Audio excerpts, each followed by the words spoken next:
எல்லாருக்கும் வணக்கம். Welcome back to my channel the bookworm. இன்னைக்கு நம்ம எம்லி ஹென்றி அவங்களோட ஹாப்பி பிளேஸ் இந்த நாவலை தான் ரிவ்யூ பண்ண போறோம். ஸோ இது ஒரு செகண்ட் சான்ஸ் ரொமான்ஸ் நாவல். இதுல நம்மளுக்கு ஃபேக் டேட்டிங் அதெல்லாமே இருக்கும்.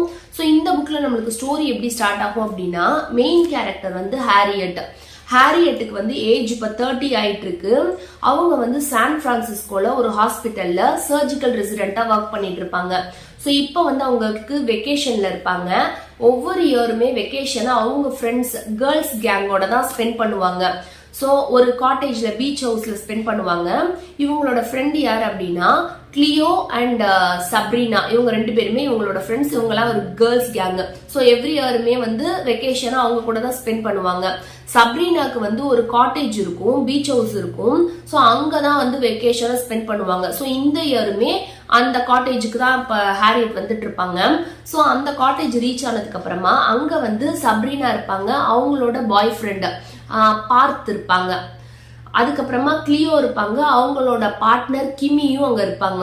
ஸோ இப்ப ஹாரியட் என்டர் ஆனதுக்கு அப்புறமா அங்க வந்து ஹாரியட் வின்ன பார்ப்பாங்க. அவங்களுக்கு ஷாக் ஆயிடும், இவன் ஏன் இங்க வந்திருக்கான், என்ன பண்றான் அப்படின்ற மாதிரி ஷாக் ஆயிரும், கோவமும் வரும். ஸோ அதை வெளியே காட்டிக்காம அவங்க ஃப்ரெண்ட்ஸ் கூட எல்லாம் பேசிட்டு வின்ன தனியா கூட்டிட்டு போய் கேட்பாங்க, ஏன் நீங்க வந்திருக்க அப்படின்ற மாதிரி கேட்பாங்க. அப்போ வின் சொல்லுவாங்க, சப்ரீனாவும் பார்த்தும் ஸ்பெஷலா வந்து இந்த வெக்கேஷனுக்காக இவரை தனியா இன்வைட் பண்ணிருக்க மாதிரி அவர் சொல்லுவாரு. ஏன்னா அவங்க தான் செப்பரேட்டா இன்வைட் பண்ணாங்க அப்படின்ற மாதிரி சொல்லுவாங்க. ஸோ இப்போ என்ன அப்படின்னா, வின்னும் ஹாரியட்டும் வந்து காலேஜ் டேஸ்ல இருந்தே ரிலேஷன்ஷிப்ல இருந்திருப்பாங்க. இப்போ ஒரு ரீசெண்டா 5 மந்த்ஸுக்கு முன்னாடி தான் ரெண்டு பேருமே 5 or 6 மந்த்ஸுக்கு முன்னாடி தான் ரெண்டு பேருமே வந்து பிரேக்கப் பண்ணிருப்பாங்க. பட் அவங்க பிரேக்கப் பண்ணத அந்த விஷயத்த வந்து யாருக்கிட்டையுமே, அவங்க ஃப்ரெண்ட்ஸ் கேங் யாருக்கிட்டையுமே அவங்க சொல்லியிருக்க மாட்டாங்க, மறைச்சே வச்சிருப்பாங்க. ஸோ இப்போ வந்து இந்த வெக்கேஷனுக்கு வந்து இவங்க ரெண்டு பேரும் மீட் பண்ணதுக்கு அப்புறமா இப்ப வேற வழி இல்லை, சொல்லிதான் ஆகணும் நம்ம ஃப்ரெண்ட்ஸ் கிட்ட அப்படின்ற மாதிரி நினைப்பாங்க. ஸோ அந்த டைம்ல தான் வந்து சப்ரீனாவும் பார்த்தும் வந்து அவங்க ஃப்ரெண்ட்ஸுக்கு ஒரு சர்ப்ரைஸ் கொடுப்பாங்க. இந்த காட்டேஜ்ல தானே நம்ம எவ்ரி இயர் வந்து வெக்கேஷனை ஸ்பெண்ட் பண்றோம். ஸோ நெக்ஸ்ட் இயர் வந்து இந்த காட்டேஜ்ல நம்ம ஸ்பெண்ட் பண்ணுவோமான்னு தெரியல. ஏன்னா சப்ரீனாவோட காட்டேஜ் தானே அது. அவங்களோட ஃபாதர் வந்து அந்த காட்டேஜ் வந்து விற்கிறதுக்கான எல்லா பிளானும் பண்ணிட்டு இருப்பாங்க. ஸோ நம்மளுக்கு மேபி இதான் ஃபைனல் வெக்கேஷனா இருக்கும் இந்த காட்டேஜ்ல. ஸோ வந்து இந்த 1 வீக்கு அப்புறமா நெக்ஸ்ட் சாட்டர்டே வந்து இதே காட்டேஜ்ல வந்து நானும் சப்ரீனாவும், அதாவது பார்த்து சொல்லுவாரு, அவங்க ரெண்டு பேருமே மேரேஜ் பண்ணிக்க போறோம், எங்களுக்கு மேரேஜ் பிளான் இருக்கு, ஃப்ரெண்ட்ஸ்குள்ள மட்டும் வச்சு மேரேஜ் பண்ணிக்க போறோம் அப்படின்ற மாதிரி சப்ரீனாவும் பார்த்தும் சொல்லுவாங்க. ஸோ அவங்க பேலன்ஸ் இருக்க அந்த ஃப்ரெண்ட்ஸ் கேங் வந்து ரொம்ப ஹாப்பி ஆயிருவாங்க. ஸோ இப்போ வந்து வின்னும் ஹாரியட்டும் என்ன நினைப்பாங்கன்னா, இன்னும் 1 வீக் தானே இருக்கு அவங்க சப்ரீனாவுக்கும் பார்த்துக்கும் அந்த வெட்டிங்கு. ஸோ அது வரைக்குமே நம்ம ரெண்டு பேருமே வந்து பிரேக்கப் பண்ணதை வெளியே சொல்ல வேணாம், ரெண்டு பேருமே வந்து ஃபேக்கா வந்து டேட்டிங் பண்ற மாதிரி இன்னுமே ரிலேஷன்ஷிப்ல இருக்க மாதிரி கண்டினியூ பண்ணுவோம், பிரிட்டன் பண்ணுவோம். ஸோ வந்து அவங்களோட வெட்டிங் மூட வந்து நம்ம ஸ்பாயில் பண்ண வேணாம், வெக்கேஷனுக்கு தானே வந்திருக்கோம். ஸோ நம்ம வந்து 1 வீக் மட்டும் இனிமே ரிலேஷன்ஷிப்ல இருக்க மாதிரி கண்டினியூ பண்ணுவோம் அப்படின்னு சொல்லி அவங்க ரெண்டு பேரும் பேசிப்பாங்க, வின்னும் ஹாரியட்டும். ஸோ அப்படியே கண்டினியூ ஆகும். ஸோ இந்த கம்மிங் அந்த 1 வீக்குமே அவங்க மேரேஜுக்காக அந்த வெட்டிங்கான பிளான் போடுற வரைக்குமே இவங்க ரெண்டு பேருமே ரிலேஷன்ஷிப்ல இருக்க மாதிரியே ஃப்ரெண்ட்ஸ்க்கு முன்னாடி நடிச்சுப்பாங்க. அண்ட் இவங்க ரெண்டு பேருமே கப்புலா இருக்கனால இவங்களுக்கு ஒரே ரூம் தான் ஷேர் பண்ணி கொடுத்துருப்பாங்க அந்த காட்டேஜ்ல. ஸோ ரெண்டு பேருமே அந்த ரூம்ல இருக்கிறப்போ அவங்க வந்து வேற அவங்க ஏன் வந்து பிரேக்கப் பண்ணாங்க அதுக்கான அந்த காரணத்தை வந்து அவங்க ரெண்டு பேருமே கம்யூனிகேட் பண்ணிக்க மாட்டாங்க. ஓ மேலதான் தப்பு, ஏன் மேலதான் தப்பு, அந்த மாதிரி எந்த ஒரு பேச்சுமே வச்சுக்க மாட்டாங்க. ஃப்ரெண்ட்ஸ்க்கு முன்னாடி மட்டும் ரொம்ப மிங்கிள் ஆகிற மாதிரி நடிப்பாங்க. மேல போய் அந்த ரூமுக்கு போனதுக்கு அப்புறமா எதுக்கு சண்டை வந்துச்சு அதை பத்தி அவங்க பேச மாட்டாங்க. ஸோ இப்படியே இருக்கும். ஃபைனலா இந்த புக்ல இவங்க ரிலேஷன்ஷிப் என்ன ஆச்சு அண்ட் அந்த வெட்டிங் என்ன ஆச்சு, இந்த மாதிரி தான் இந்த புக்ல ஸ்டோரி மூவ் ஆயிட்டே இருக்கும். ஸோ இப்போ வந்து இந்த புக்ல வந்து என்னோட தாட் என்ன அப்படின்னா, இந்த புக்கை ஆக்சுவலா நான் வாங்குறப்போ ரொம்பவே ஈகரா வாங்கினேன். இது வந்து நான் வாங்கி ரீட் பண்ணப்போ இது வந்து அப்பதான் ரிலீஸ் ஆன புக்கா இருந்துச்சு.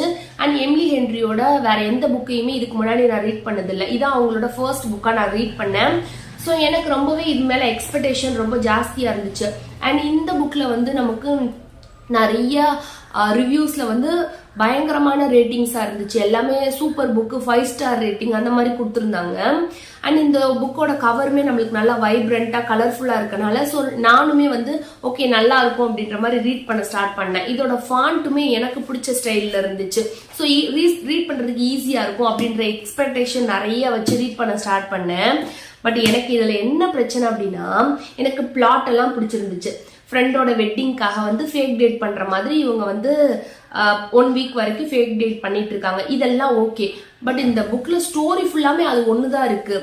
நம்ம வந்து எந்த பேஜை வந்து ரேண்டமா திருப்பி நம்ம ரீட் பண்ணலாம், தைரியமா வந்து நம்ம ரேண்டமா திருப்பி ரீட் பண்ணலாம். ஸ்டோரி எங்கேயுமே மூவ் ஆயிருக்காது. நம்ம எங்க ரீட் பண்ணாலும் அவங்க ஃப்ரெண்ட்ஸ் முன்னாடி அவங்க ஃபேக்கா வந்து ரிலேஷன்ஷிப்ல இருக்க மாதிரி தான் இருக்கும்.